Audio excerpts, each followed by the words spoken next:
Changamoto haikuja kukuua, ile imekuja kukuweka kwenye mstari na kukuimarisha. Huu ni mwanga wa maisha, na mimi ni mjumbe wa Kristo. Star wetu wa leo anaitwa Miriam.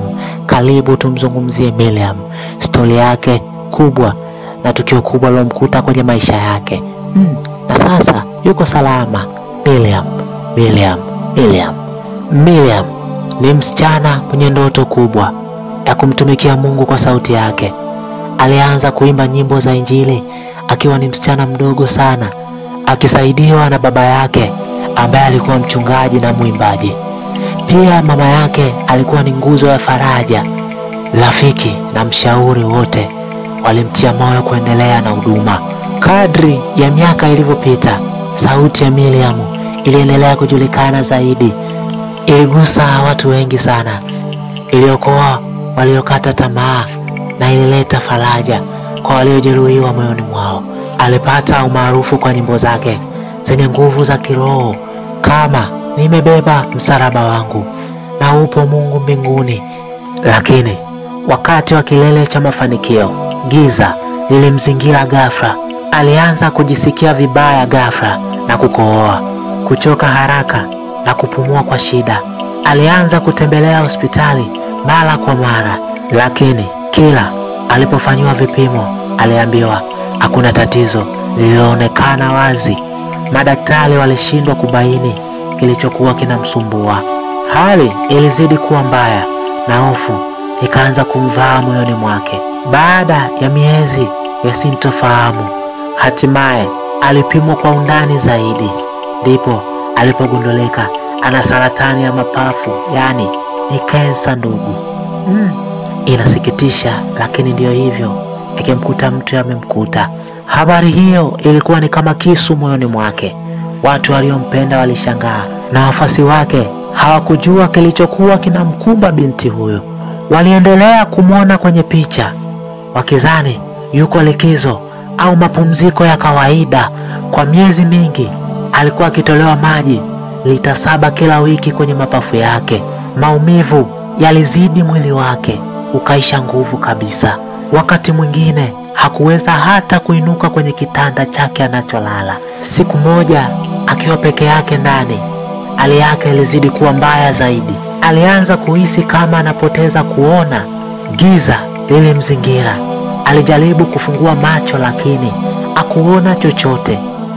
Miriam akalia kwa huzuni, akasema, Mungu, mbona sioni tena dunia?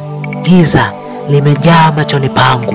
Miriam aliinuka kwa tabu mno, akitembea kuelekea mlangoni huku akipapasa, lakini alipokaribia kufika alishindwa kabisa kuona njia. Akarudi kupapasa ukutani, akashika meza yake kwa bahati, akashika simu kwa mikono yake iliyokuwa inatetemeka, akabonyeza namba ya mama yake. Kwa bahati nzuri, Mungu ni mwema, akampata mama yake online kupitia simu. Miriam akamwambia mama yake kwa sauti ya maumivu aliyokuwa anasikia ndani yake, Mama, siwezi kuona tena. Mama, tafadhali nisaidie. Mama yake akasema kwa woga, Yesu. Miriam, nashika njia, nakuja sasa hivi. Mama yake Miriam alikuwa shambani. Alitupa jembe chini, akakimbia kwa kasi mpaka nyumbani. Alimkuta Miriam akiwa amelala sakafuni, na macho yake Miriam yametazama juu na wala hayatazami chochote. Bila kuchelewa, mama yake alimchukua na kumkimbiza hospitali fasta. Na Miriam alipokuwa hospitali, alipopelekwa na mama yake saa hiyo, alipata maono. Alijikuta yuko mahali palipojaa nuru sana. Kulikuwa na ukimya sana, na kwenye amani kulijaa viti vingi sana vya dhahabu, na viti hivyo kila kimoja kilikuwa kina majina. Kina jina moja, na alizunguka sana hapo kuangalia majina, na kiti kimoja kilikuwa kina jina lake. Hilo ni jambo la kuchangaza sana.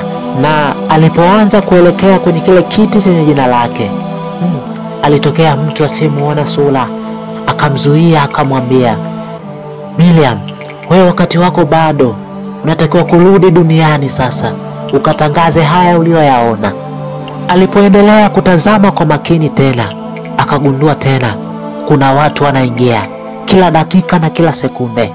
Ila yeye akaambiwa, wakati wako bado, ukifika na wewe utaingia. Aliposhtuka, alifumua macho, alijikuta amezungukwa na madaktari, yuko hospitalini. Macho ya madaktari alimtazama kwa huruma Miriam. Alilia akisema, Mungu, nimechoka sasa.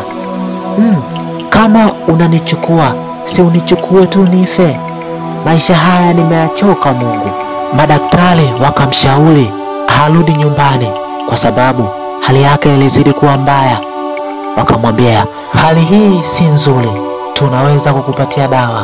Miriam, nenda ukapumzike nyumbani. Akarudi nyumbani akiwa kwenye mateso makali Miriam. Na mama yake Miriam hakuwahi kumwacha hata siku moja. Alikaa naye, akamuombea na kumsafisha, huku akimwimbia nyimbo za matumaini. Baba yake Miriam aliendelea kuhubiri na kumuombea kila siku mtoto wake. Siku moja Miriam alipokuwa peke yake, alianza kusikia maumivu makali sana, akaanza kulia. Miriam akainua kinywa akasema, Mungu, siwezi, nimechoka. Akarudia kauli yake tena, Mungu, si unichukue. Lakini ghafla, katikati ya kulalamika, alisikia sauti safi moyoni mwake ikimwambia, Miriam, Miriam, nimekuponya tatizo lako. Hakuamini Bwana. Alitetemeka baada ya kusikia sauti hiyo. Alijikaza na kwenda hospitali kwenda kupima. Alipopima, daktari alimwambia hakuna dalili yoyote ya saratani ya mapafu, umepona. Aliona ni kama maigizo wanamfanyia Miriam. Alisogea na kwenda hospitali nyingine tena ili kuhakikisha. Akaenda hospitali ya kwanza, hiyo aliyotoka, akaambiwa hakuna dalili ya saratani. Akaenda ya pili tena, akaambiwa hakuna. Akaenda na ya tatu, akaambiwa hakuna. Akaenda tena na ya nne kuhakikisha, akaambiwa hakuna. Akaenda tena kwa daktari yule aliyepima mara ya kwanza na kumwambia una saratani. Alipopima tena yule daktari, alimtazama juu mpaka chini, akamshangaa jinsi alivyo Miriam. Kwa maana daktari mwenyewe hakuamini kilichotokea. Akamuuliza Miriam, umetumia nini binti?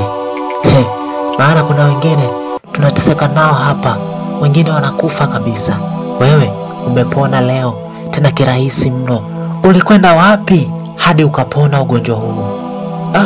Miriam kwa sauti iliyojaa kilio cha furaha akamwambia daktari, nilipokuwa nyumbani nikilia kuhusu ugonjwa wangu, nikasikia sauti yenye nguvu ndani yangu.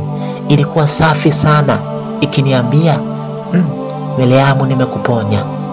Mimi nina uhakika zaidi ya 100% ni simba wa kabila la Yuda amefanya vitu vyake. Miriam aliamua kurudi nyumbani akiwa na mama yake kipenzi pamoja na ndugu zake na jamaa wa karibu. Walienda na hospitali kuhakikisha majibu ya madaktari mema. Walikuwa wamejaa nuru na sura zilizojaa furaha. Kwa maana hawa walifikiri labda Miriam kuna dhambi ameifanya mpaka kupigwa kwa pigo hilo la kansa. Wanaraha leo, wanafurahi leo. Baada ya miaka michache, ni baada ya uponyaji wake wa kimiujiza, maisha ya Miriam yalibadilika.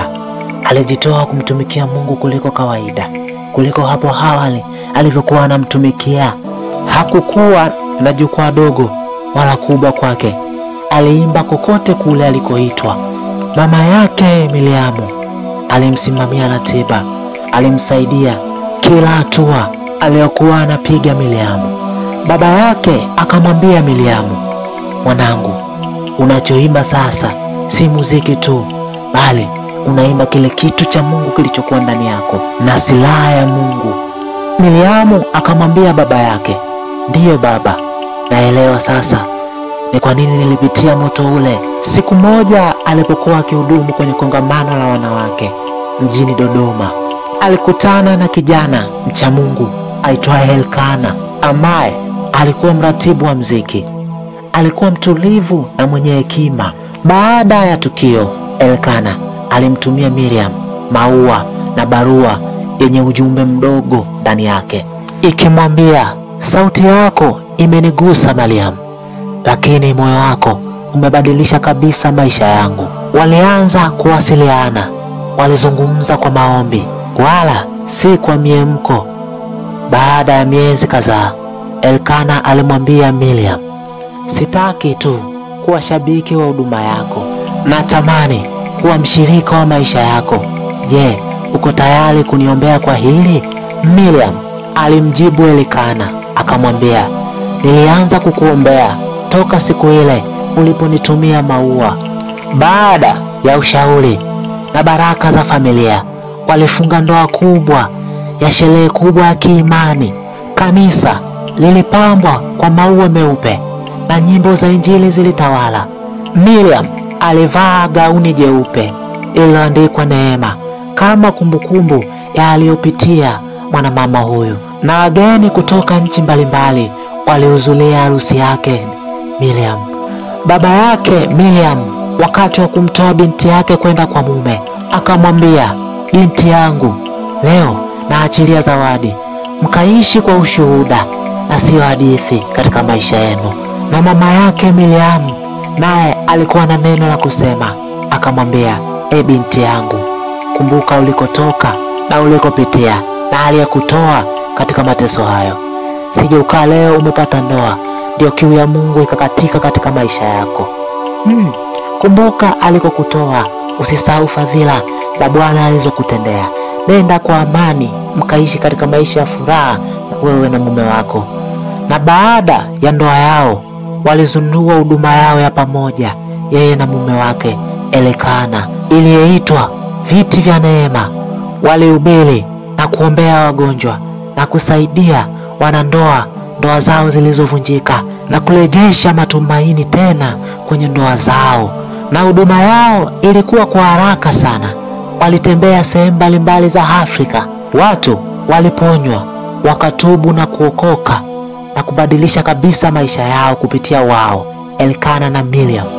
Miriam wakati akiwa kwenye mkutano mmoja huko akiwa na Elkana akasema, ninaimba lakini leo nashuhudia. Niliona jina langu kwenye kiti cha mbinguni, lakini kazi yangu bado hiko duniani.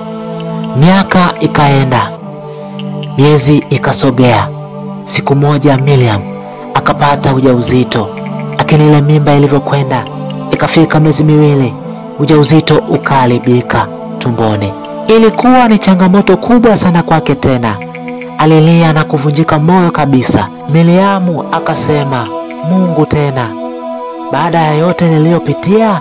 Elkana mumewe akamtia moyo akamwambia, bado tuna viti vya neema, hichi kimoja kitabaki wazi kwa ajili ya mtoto wetu. Baada ya miaka miwili tena mbele, walibarikiwa mtoto wa kike, akamuita Neema. Katika maisha yao tena waliamua kuwasaidia yatima, wagonjwa wa saratani na vijana walioachwa, yani waliokataliwa. Walitembelea mataifa mengi ikiwemo Kenya, Nigeria na Uingereza. Watu wengi walipokuja kwa Miriam hawakuja tu kusikiliza nyimbo, walikuja kusikiliza na ushuhuda wa maisha. Miaka 10 baada ya kuponywa, Miriam alisimama kwenye jukwaa la mkutano mkubwa na macho yake yalikuwa yakiangalia umati. Alijua sasa kile kiti cha mbinguni alishaanza kukijaza kwa ushuhuda, huduma na upendo. Ndipo Miriam alipopaza sauti yake na kuambia umati wa watu uliokusanyika ukimsikiliza kwa sauti yake nzuri ya nyimbo, akawaambia, bado kuna viti vingi vilivyoandikwa majina ya watu, lakini bado havijakaliwa. Kwa hiyo usikate tamaa, Mungu bado hajamalizana na wewe. Hata yaje magumu mazito yaliyopita akili yako na akili za wanadamu, Mungu anabaki kuwa Mungu tu. Haujui anachokiwaza. Anatuwazia mema na si mabaya. Utupe tumaini katika nyakati zetu za mwisho. Kama aliweza kufanya kwangu, hata kwako anaweza kufanya. Huyo ni Miriam na huu ni Mwanga wa Maisha, na mimi ni mjumbe wa Kristo. Tafadhali, kama bado hujasubscribe, tafadhali na kuomba subscribe ili usikose kila hadithi njema inayotoka katika chaneli yetu ya Mwanga wa Maisha. Uwe umeipata. Asante kwa kutufuatilia. Mungu akubariki sana sana sana sana. Asante. Amen.